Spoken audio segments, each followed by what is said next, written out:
The king returns, and the nursery isn't empty. The storm arrived first, clawing at the cliffs beneath Crimson Reach like it wanted to tear the fortress from the mountain and throw it into the sea.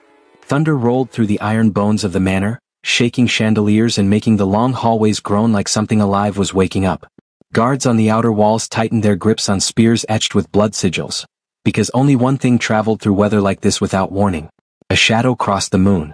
And then the gate opened, without a single hand touching it. The sentries didn't announce him. They didn't need to. Every ward, every gargoyle, every ancient rune carved into the stone recognized the returning master before his boots even hit the cobblestone. Vampire King Cale Dravenmore had come home. Unannounced, unforgiving, and so silent that even the storm seemed to hush around him. He strode through the courtyard like the night itself had learned to walk upright, tall, broad-shouldered, a cloak darker than wet ink clinging to his frame, his presence pressing the air down into obedience. His eyes, cold, pale silver with a predator's calm, swept the windows, the towers, the shadowed arches. Crimson Reach had been his fortress, his crown, his legacy. But it had also been his grave. Because 3 years ago he'd left it behind with a promise he never deserved to make. I'll return. 3 years ago he'd watched the flames take his queen, and when the ashes rose into the night, his triplets stopped crying, stopped laughing, stopped speaking, as if the world without their mother wasn't worth giving sound to. Cale had hunted down the coven that took her. He had erased them with a brutality that became legend. But vengeance didn't heal children. Vengeance didn't fill nurseries with laughter. Vengeance didn't stop a king from waking up every dawn-fevered hour and feeling an empty space beside him where warmth used to be. So he buried himself in war and treaties and conquest, anything that kept him from standing in the doorway of a nursery and seeing his failure reflected in 3 small identical faces. Now, after 3 years he had returned because something inside him, something deeper than pride, had finally cracked. The manor greeted him with the same suffocating quiet he remembered. Servants bowed, eyes down. Guards stood like statues. No one ran to him with joy. No one dared ask why he'd come. Cale moved through the halls without pausing, his boots leaving wet traces on polished stone. The tapestries showing Dravenmore victories hung like dead history. The grand staircase rose ahead like a spine. Then he heard it. Not footsteps. Not steel. A sound so small it almost didn't exist. A soft, broken hum, like someone trying to soothe a child with a lullaby they didn't fully remember. Cale froze. His hand moved on instinct to the obsidian blade at his hip. His gaze sharpened. The sound came from deep inside the manor, from the one wing no one entered unless they wanted their heart carved out by grief. The nursery. Cale's jaw tightened as he walked, each step heavy with the kind of dread kings never admit to. The corridor to the 3rd floor was colder than the rest of the manor, as if sorrow itself had seeped into the stones and refused to leave. He reached the archway. He looked in. And time stopped. A young woman in a simple maid's dress knelt on a plush rug, her shoulders hunched protectively as if she were shielding fire from wind. In her arms were 3 children. Not asleep like delicate dolls. Not silent like ghosts. But awake. 3 identical boys with midnight hair and silver eyes, the eyes of his dead queen, pressed close to the maid's chest, clinging to her like she was the last safe thing in a world that had already betrayed them. One small hand was tangled in the maid's apron string. Another had latched onto her wrist. The 3rd rested on her collarbone as if he could feel her heartbeat there and didn't want it to stop. And the maid, this nobody, this servant, was humming softly, lips barely moving, her eyes damp with tenderness. Then one of the triplets lifted his face and for the first time in 3 years, made a sound. A small, trembling breath, almost a word. Cale's entire body went rigid. His throat tightened like someone had wrapped iron around it. Because the sound that escaped his son was not a cry. Not a whimper. It was a tiny, broken laugh. Cale stared as if the world had shifted under his feet. And the maid finally noticed the shadow in the doorway. She turned. And when her eyes met the Vampire King's, she went pale. The room filled with a different kind of silence. One made of fear, power, and the terrible question of what have you done? Cale's voice came out low, dangerous, and barely controlled. Explain. The maid's lips parted, but no sound came. Her fingers tightened around the children, not in possession, but in instinctive protection. Cale took one step into the nursery. The triplets didn't look at him. They didn't run to him. They didn't even flinch like they used to when he entered. Instead, they pressed closer to the maid. Cale's eyes narrowed. A king who commanded armies and shattered blood courts had never felt so unwanted. His gaze cut to the woman again. Who are you? The maid swallowed hard. Ealara Fenwick, my lord. The name meant nothing. That scared him more than it should have. Cale's gaze swept over her. Plain uniform, worn hands, posture careful like someone used to being punished for taking up space. She looked like a girl the world would step on without noticing. And yet, his silent sons were holding her like she was sacred. Cale's voice dropped to something sharp.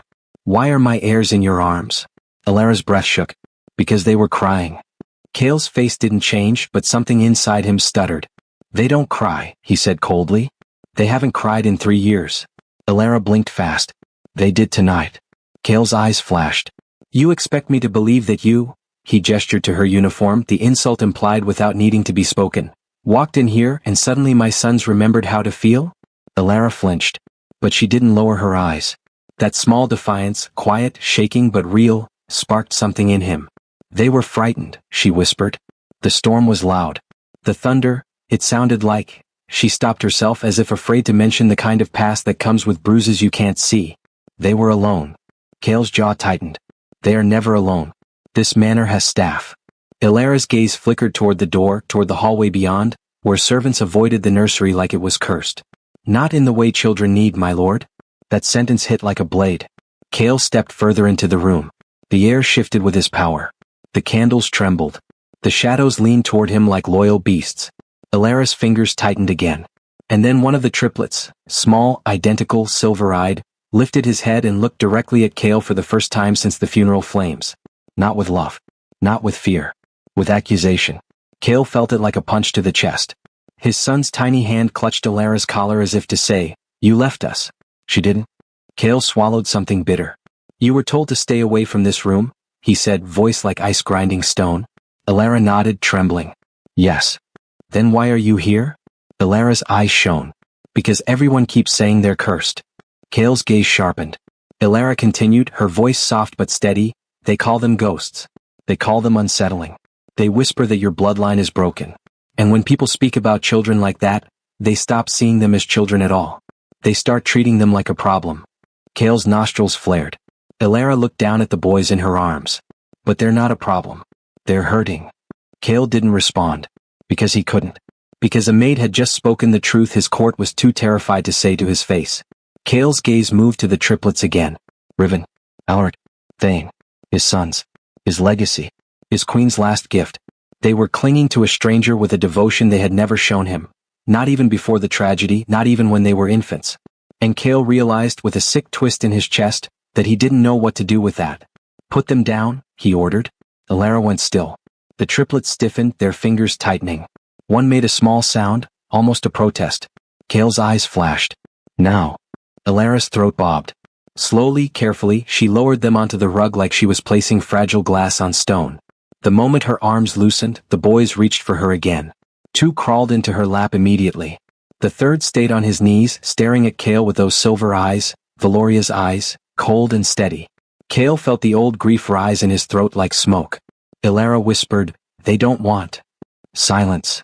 The command cracked through the room. Alara flinched, but she closed her mouth. Cale stared at the children. Riven, he said, voice rougher than he intended.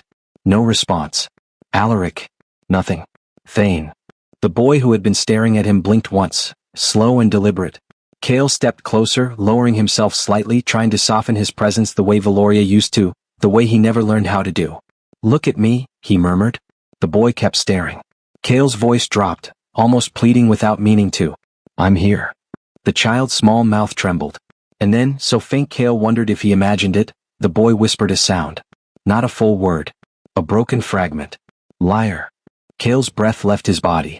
Alara's hand flew to her mouth. Cale froze as if the stones had shackled him. Because that wasn't just the child's insult. That was grief sharpened into language. That was 3 years of silence breaking, not into laughter or joy, but into truth. Cale stood up too fast, the room spinning. His eyes flashed crimson at the edges, the predator in him flaring with pain he couldn't control. You, he said to Alara, voice like thunder without the storm's mercy. Leave. Alara didn't move. Cale's gaze snapped to her. Now. Alara's hands trembled at her sides. My lord, if I leave they'll? They are my sons. Alara swallowed. Yes. And they're still children. Cale's eyes narrowed. Do you think I don't know that? Alara's voice broke, but she held his gaze anyway. I think you forgot. That was the moment Cale truly saw her. Not as a servant. Not as a fragile little human girl. But as someone who had survived enough pain to speak to a king like truth mattered more than fear. Cale's jaw tightened until it ached. Then the nursery door creaked behind him. A familiar, weary voice whispered, "My lord?" The head housekeeper, Lady Mara, ancient and sharp-eyed, stood in the doorway, her face pale as if she'd run through the storm to reach him. Her gaze landed on Alara, then on the triplets pressed against her, and Mara's expression flickered with something like shock, then hope, then fear. Because she understood what this meant. And she also understood how easily Cale could destroy it if his pride made him cruel. Cale didn't look away from Alara. Why was she hired? Mara's voice shook just slightly. Because the manor needed staff, my lord. Cale's eyes narrowed. And why was she allowed near my heirs? Mara hesitated. Alara spoke before Mara could. She didn't allow it. I came on my own. Mara hissed softly, warning. Alara ignored it. Cale's gaze sharpened. You disobeyed direct instruction. Yes, Alara said, and her voice steadied like a candle flame protected by glass. Because your children were crying. Cale's hands curled into fists. Mara hurried forward. My lord, if I may, something happened tonight that has not happened since the queen. Cale's voice cut like a blade. Do not speak her name. The air went cold. Even the storm outside seemed to pause. Alara flinched at the violence in his tone. The triplets pressed closer to her as if they could sense the danger rising in him.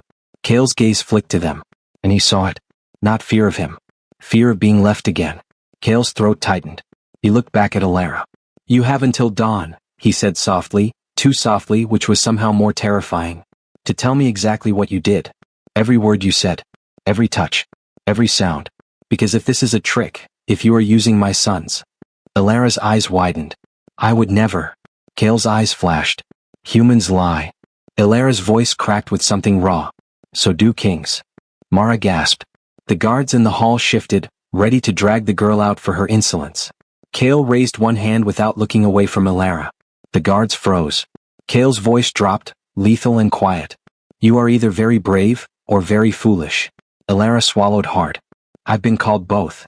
Cale stared at her like he was trying to decide if she was a miracle, or a threat. Then he turned his gaze to the triplets again. Riven, Alaric, and Thane clung to Alara's skirt like it was a lifeline. And Cale realized something that made his chest ache with an unfamiliar terror. If he ordered her away, they would go silent again. Or worse, they would break in a way no magic could ever mend. Cale exhaled slowly as if forcing himself to choose restraint over instinct. You will not leave the manor, he told Alara. You will not speak to anyone about what happened tonight. And you will not, his voice tightened, take my sons anywhere without permission. Alara nodded shakily. Yes, my lord.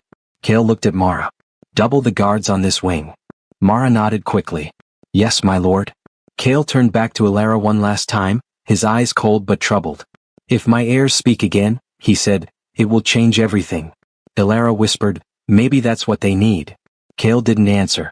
Because in the center of the nursery, under candlelight and storm shadow, his smallest son lifted his face again. And for the first time, the child's mouth shaped something that sounded like it might become a word. Not liar. Not silence. Something softer. A beginning. Cale felt his heart, an immortal, ruthless heart, stutter like it had forgotten how to hope. And that terrified him more than any enemy. Because hope was a blade you handed to the world and begged it not to cut you with. Cale turned toward the door, cloak sweeping behind him like a closing night. But before he stepped out, he heard it again. Alara's humming. Not loud. Not defiant. Just steady.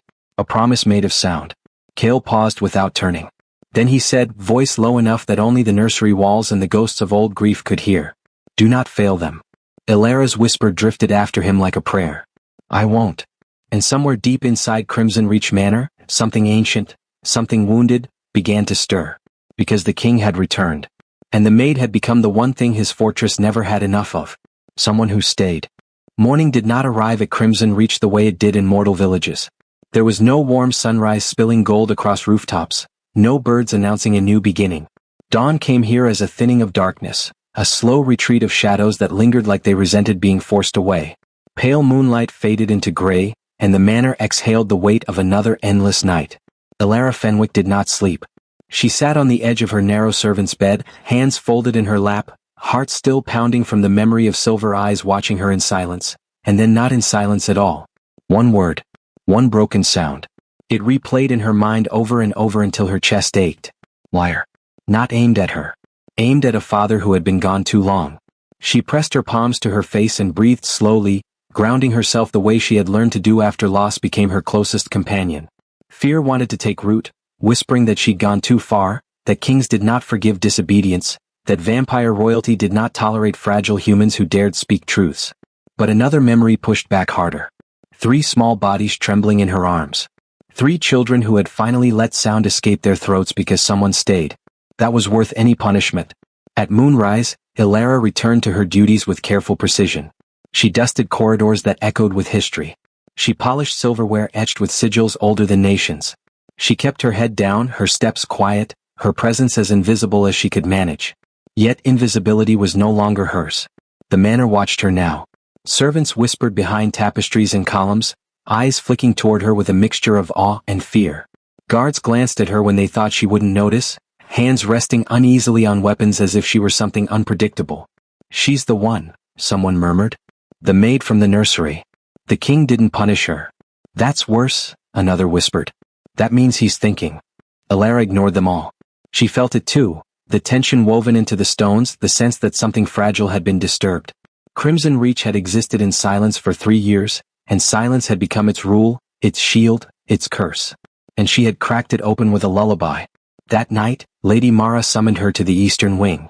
The head housekeeper stood straighter than usual, her expression carefully neutral, but Ilara could sense the unease beneath it. "The king has given orders," Mara said. "You are to assist me with the children's care." Ilara's breath caught. "Assist, how?" "You will attend them during waking hours," Mara continued. "You will not replace me. You will not make independent decisions. And you will not speak unless spoken to." Ilara nodded immediately. "Of course." Mara studied her for a long moment. "Do you understand what you've stepped into, child?" Ilara thought of graves without names. Of letters that never came. Of nights where silence screamed louder than sound. "Yes," she said quietly. "I do." The nursery was unchanged in every way except one. The children were waiting. Riven sat cross-legged near the window, fingers tracing frost-like patterns on the glass as if he could see something beyond it. Alaric leaned against a shelf of enchanted toys, silver eyes following Ilara the moment she stepped inside. Thane stood closest to the rug, posture guarded, his small shoulders squared in a way no 3-year-old should ever learn. They did not speak, but they watched. And when Ilara knelt, slow and deliberate, making herself smaller, less threatening, Alaric took a hesitant step toward her. Mara inhaled sharply. Ilara didn't move. She remembered something her mother used to say when children were frightened. "Let them choose you." Alaric reached out, fingers brushing Ilara's sleeve. He flinched as if expecting her to vanish. She didn't. He tried again, this time gripping the fabric with a soft determination that made her chest ache. Riven turned from the window. Thane's gaze sharpened. And just like that, the fragile thread from the night before tightened into something real. Mara cleared her throat. "Breakfast." The children ignored the tray. They had ignored every tray for years. Ilara hesitated, then spoke softly, "May I?" Mara stiffened. "You will not." "Let her," came a voice from the doorway. The air shifted.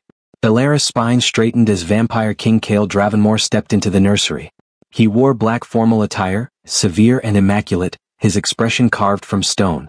But his eyes went straight to the children. And then to Ilara. Mara bowed deeply. Ilara followed a heartbeat later, keeping her movements careful. Cale didn't acknowledge either of them at first. He watched. He watched Alaric's fingers curl in Ilara's sleeve. He watched Riven inch closer. He watched Thane, still wary, stand between his brothers and the world like a tiny sentry. "They did not sleep," Cale said quietly. "No," Mara replied. "But they did not panic." Cale's gaze remained fixed on Ilara. "You stayed." "Yes, my lord." "For how long?" "Until they slept." Cale's jaw tightened. "Did they speak again?" Ilara swallowed. "Not with words." Cale's eyes flicked to Thane. The boy met his gaze unflinching. Cale felt something twist painfully in his chest. "Proceed," he said. Mara reluctantly stepped back. Ilara moved slowly toward the small table, picking up a spoon, then pausing, giving the children time to object. They didn't. She scooped a small portion of warmed milk grain, then held it out, not to their mouths but in front of them, letting them decide. Alaric leaned forward first. One bite. Then another. Riven followed. Thane hesitated. Ilara waited.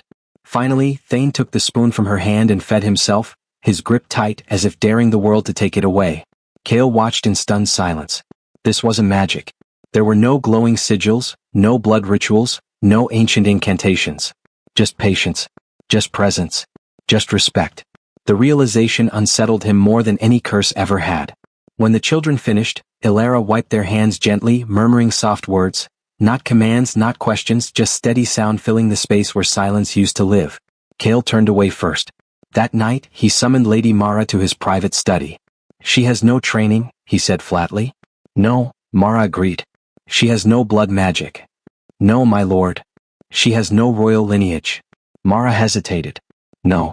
Then explain, Cale said, eyes dark, why my heirs respond to her when they have rejected every healer, mage and scholar I brought before them. Mara chose her words carefully. Because none of them saw the children, my lord. They saw a problem to be solved. Cale said nothing. She sees grief, Mara continued. Because she knows it. Cale's fingers curled against the obsidian desk. Grief, he repeated softly. Yes, Mara said. And loneliness. Silence stretched between them. Finally Cale spoke. If she harms them. She won't, Mara said firmly. Cale's eyes snapped to her. Mara met his gaze without fear. She treats them like living hearts, not broken objects. Cale dismissed her with a gesture. Alone again, he stared into the fire that never warmed his study. For the first time in centuries, his certainty faltered. The next nights followed a strange new rhythm. Ilara remained near the nursery during waking hours, always supervised, always watched. She sang softly when storms rolled in.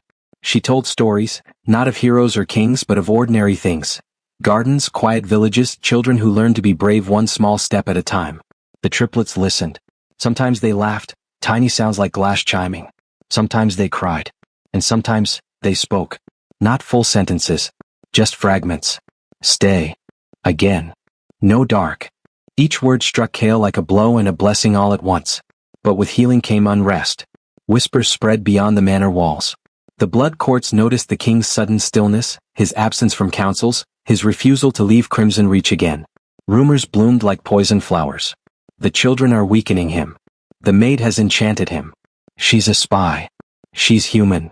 And humans in vampire courts were expendable. One night as Ilara left the nursery, a servant blocked her path. You should be careful, the woman whispered. You don't belong here. Ilara met her gaze calmly. Neither did grief. But it found us anyway. The servant recoiled. Ilara continued on, unaware that far below, ancient eyes were watching from shadows beyond the gates. And unaware that her kindness, so small, so human, had begun to threaten powers far older and crueler than she could imagine. Because the silence had been broken. And something else had awakened with it. When the courts turned their eyes. The first sign that Crimson Reach was no longer isolated came on a night without storms. No thunder. No warning. Just the slow, deliberate arrival of ravens. They circled the manor in silence, their black wings cutting through the gray dusk like blades. One landed on the highest spire. Then another. Then a dozen more, each bearing the sigil of a different blood court, ancient houses that had once bowed to King Cale Dravenmore's authority without question. Messages. Demands.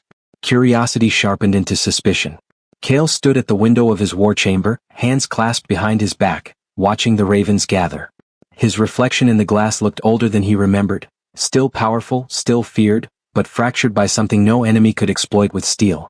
Attachment. They know, he said quietly. Lady Mara stood a respectful distance behind him. They always know, my lord. The blood courts sense weakness the way sharks sense blood. Cale's jaw tightened. This is not weakness. Mara hesitated. They won't see it that way. Cale turned from the window. Summon the council. Mara inhaled sharply. All of them? All who dare question my rule. That night, Crimson Reach filled with power again. Vampire lords and ladies arrived cloaked in silk and shadow, their auras heavy with ancient magic and barely concealed ambition. The great hall echoed with murmurs as they took their places along the obsidian table, each one measuring Cale, searching for cracks. But Cale Dravenmore did not sit like a wounded king. He sat like a sovereign who had chosen stillness. The rumors, began Lord Vethrin of the Ashen Court, his voice smooth and dangerous, are concerning. Cale didn't blink. Then stopped listening to them. A few low chuckles rippled through the hall. Vethrin smiled thinly. We hear your heirs have changed. Silence. Cale's gaze sharpened. Careful. 3 years of silence, Vethrin continued unfazed. Then suddenly, sound. Laughter. Words. All after the arrival of a human maid. The word human dripped with disdain. Lady Serapha of the Night Bloom Court leaned forward. You allow a mortal near royal blood without blood binding? Without verification. Kale's voice was cold steel. I allow what I decide. A murmur spread. Another lord spoke. Your queen was killed by underestimating enemies, Kale. Forgive us if we question your judgment now. That did it. The temperature in the hall dropped sharply. Shadows writhed along the walls as Kale rose to his full height. Mention my queen again, he said softly, and you will leave this hall without a tongue. No one doubted him. Still Vethrin pressed on. We merely ask that the maid be examined. For the safety of the bloodline. Kale's eyes glinted. You asked to touch what is mine. The council shifted uneasily. She could be cursed, Serapha said. Or worse, blessed. Humans with latent power have destabilized courts before. Kale's lips curved into something humorless. If you believe a frightened girl with no magic could threaten your courts simply by being kind to children, then perhaps your courts deserve to fall. That ended the discussion. The council dispersed, but the threat remained. Because power never forgave vulnerability. Elara felt the shift before anyone told her. The guards outside the nursery doubled. Then tripled. The warmth she had slowly built inside Crimson Reach thinned under the weight of suspicion. Servants avoided her again, not out of fear this time but calculation. One evening as Elara helped Riven stack wooden blocks, she noticed Thane watching the doorway. Someone's coming, Elara murmured. Thane nodded once. Moments later Lady Mara entered, her face pale. My child, she said gently, you must be careful tonight. Elara's hands stilled. Why? The blood courts are restless, Mara whispered. And restless courts do cruel things to prove dominance. Elara swallowed. What about the boys? Mara's gaze softened. They are protected. Elara's voice shook. And me? Mara didn't answer. That night, Elara returned to her quarters later than usual. The corridors were empty, too empty. Her steps echoed louder than they should have. She felt it, eyes on her back. When the attack came, it was silent. A hand clamped over her mouth. Another slammed her into the wall, knocking the breath from her lungs. Cold magic burned against her skin as a hood was forced over her head. Don't scream, a voice hissed. The king won't hear you. They dragged her through secret passages, down stone stairs that smelled of damp and old blood.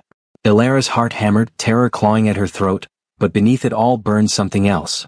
Anger. Because she knew this feeling. Being taken. Being powerless. They threw her into a ritual chamber lit with crimson candles. The hood was ripped away. Lord Vethrin stood before her, flanked by 2 blood mages. You should feel honored, he said mildly. Few humans are worth this much trouble. Elara straightened, shaking but unbroken. Let me go. Vethrin chuckled. After we learn what you are. I'm nothing, Elara said fiercely. Just someone who stayed. That, Vethrin replied, eyes gleaming, is rarely nothing. He gestured. The mages began chanting. Pain exploded behind Elara's eyes as the spell reached into her. Searching, probing, ripping through memory and emotion. She screamed. Not from magic, but from grief. Images flooded the chamber. Her parents' deaths, her brother's empty eyes, the silence that had eaten her alive long before Crimson Reach. The magic recoiled. The candles flickered violently. Vethrin stumbled back, stunned. Impossible. The spell had found no power. No curse. No blessing. Only grief so deep it had carved space for others' pain to live inside it. She's empty, one mage whispered. And full.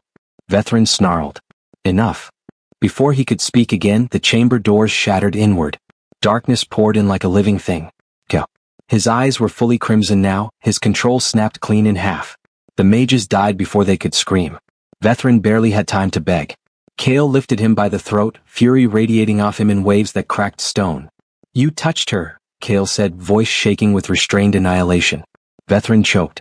You endanger the realm, for a human. Kale crushed his throat. The body hit the floor. Kale turned to Elara, dropping to one knee in front of her.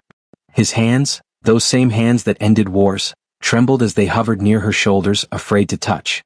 Are you hurt? He asked. Elara's vision blurred with tears. The boys.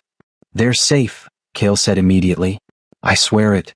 Relief broke through her fear and she sagged forward. Kale caught her. For the first time he held her without command or restraint.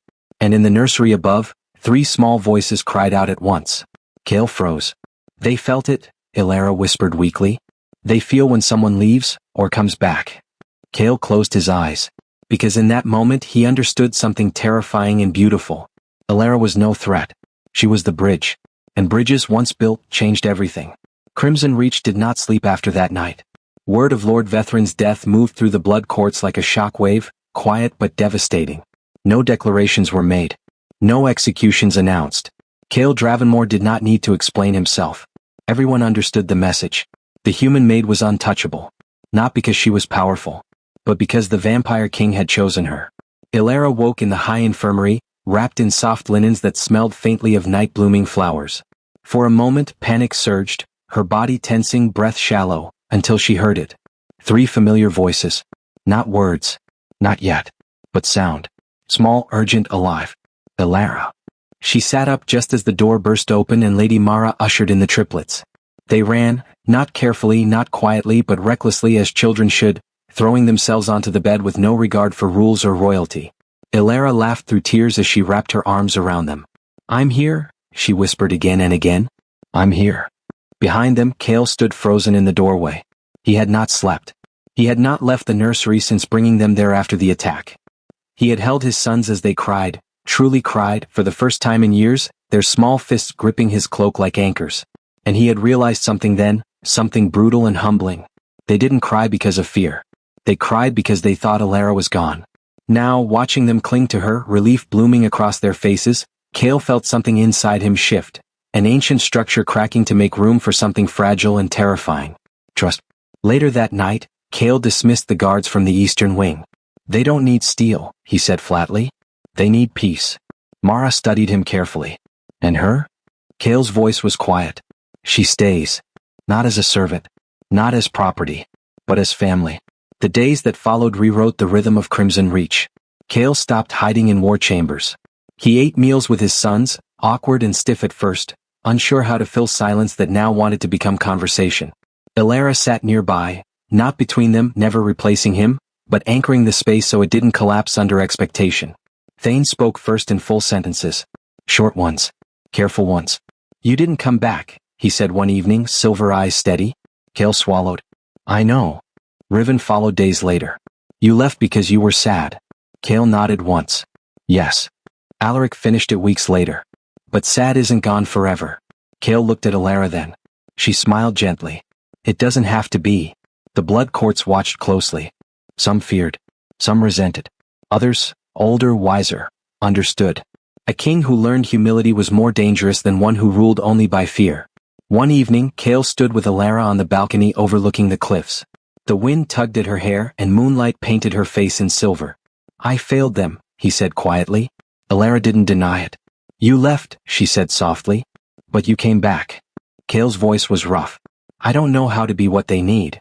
Elara looked up at him. "You don't have to be perfect. You just have to stay." He met her gaze, something unguarded in his eyes. "And you?" She hesitated. "I was never meant for thrones." Cale nodded. "Neither was I." Their hands brushed. Neither pulled away. The realm felt it, the shift, the rebalancing. Crimson Reach grew warmer. The gardens bloomed again. Laughter echoed through halls that had known only grief. And far beyond the mountains, ancient forces stirred, not in anger this time, but in recognition. Because something rare had happened. A king had chosen compassion over dominance. And love, quiet and patient, was rewriting destiny itself. But destiny was not finished. Not yet. Because healing always demands one final test. The test came not with fire or fangs, but with law. 3 nights after Crimson Reach laughed for the first time in years, the oldest blood court made its move. A formal challenge. Ancient. Binding. Unavoidable. The scroll arrived sealed in obsidian wax, carried by a courier who would not meet Cale's eyes. Lady Mara read it aloud in the great hall, her voice steady despite the words shaking the stones beneath her feet. "By the right of sovereign continuity," she finished, "the blood courts demand proof that the Dravenmore bloodline remains uncorrupted, and that the human known as Elara Fenwick poses no threat to royal succession." Silence followed. Not the suffocating silence of grief, but the sharp silence of choice. Cale stood at the head of the hall, his son seated beside him. Not hidden, not silent, not afraid. Elara stood several steps back, hands folded, heart pounding. "They want to take her," Riven whispered. Cale's jaw tightened.